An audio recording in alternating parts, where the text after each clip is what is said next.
अजित पवार गटाच्या उमेदवार उज्ज्वला थेटे यांनी आज पहाटेच अनगरमध्ये जाऊन सकाळी आपला उमेदवारी अर्ज दाखल केला। मोठ्या पोलीस बंदोबस्तात त्या अनगरमध्ये दाखल झाल्या होत्या। उमेदवारी अर्ज दाखल केल्यानंतर त्यांनी आपली प्रतिक्रिया माध्यमांसमोर व्यक्त केली। अर्ज जो आहे तो दाखल केलेला आहे अनगर नगर पंचायत काय नक्की परिस्थिती होती, कारण पोलीस संरक्षण घेऊन तुम्हाला तिथे जावं लागलं काय? लोकशाहीमध्ये निवडणूक लढण्याचा अधिकार सर्वांना आहे। मी गेली 3 ते 4 दिवस झाले प्रयत्न करत होते। अनगर नगर पंचायत येथे नगराध्यक्ष पदासाठी मी उमेदवारी अर्ज दाखल करायचा होता, मी त्यासाठी इच्छुक होते।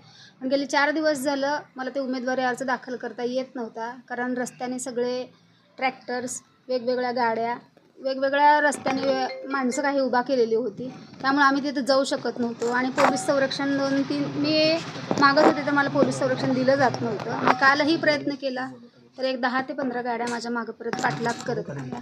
त्यामुळं काल मी मोहोळ पोलीस स्टेशन येथे खूप त्यांना विनवणी केल्यानंतर आज PI सर हेमंत शेंडगे यांच्या नेतृत्वाखाली त्यांनी भरपूर मला सहकार्य केलं। त्याबद्दल हेमंत शेंडगे सर तुमचे खूप खूप मी आभारी आहे की त्यांनी पोलीस संरक्षणाचा ताफा आम्हाला दिला आणि आम्ही सुरक्षितरित्या तिथं गेलो। तिथे आम्ही उमेदवारी अर्ज दाखल केला आणि तिथून आम्ही व्यवस्थित शेंडगे सरांच्या नेतृत्वाखाली आम्हाला व्यवस्थित इथं पोहोच केली। त्यांचं असं मत आहे, म्हणजे राजन पाटलांचं असं मत आहे की बाबा त्यांनी नगरसेवक पदासाठी जर का विचारणा केली असती आम्हाला तर आम्ही बिनविरोधपणे त्यांना निवडून दिला असतं।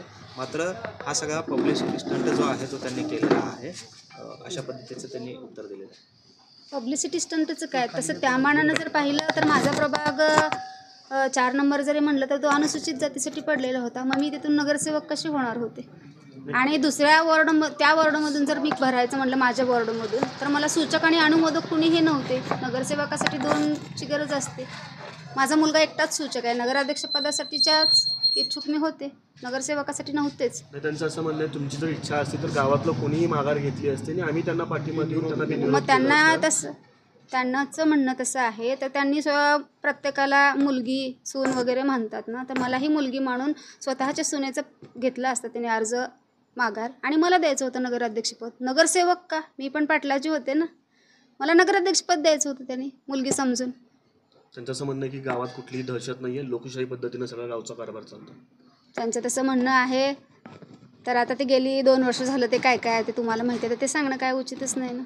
तर आता तुम्ही खरं तर अर्ज दाखल केलेला आहात, एवढ्या सुरक्षेच्या यंत्रणेमध्ये जाऊन तुम्ही अर्ज दाखल केला, म्हणजे अर्ज दाखल करण्याची प्रक्रिया एवढी मोठी, पुढं अर्ज हा टिकेल का, एक पहिला प्रश्न। आणि दुसरा, टिकल्यानंतर निवडणुकीनंतर प्रचार कसा करणार आहात, गावात अशा सुरक्षा यंत्रणेमध्ये जाऊन प्रचार करणार सगळं? तशी सुरक्षा यंत्रणा परत मला प्रचाराच्या वेळेस मिळेल की नाही ते आता मी सांगू शकत नाही, पण बघते मी, प्रयत्न करते आता माझ्या परीने मला कसा प्रचार करता येईल। त्यांचं असं मत आहे की 2 पेक्षा तिसरं मत सुद्धा आपल्याला पडणार नाही, केवळ निवडणूक लादण्याचा हा प्रकार आहे।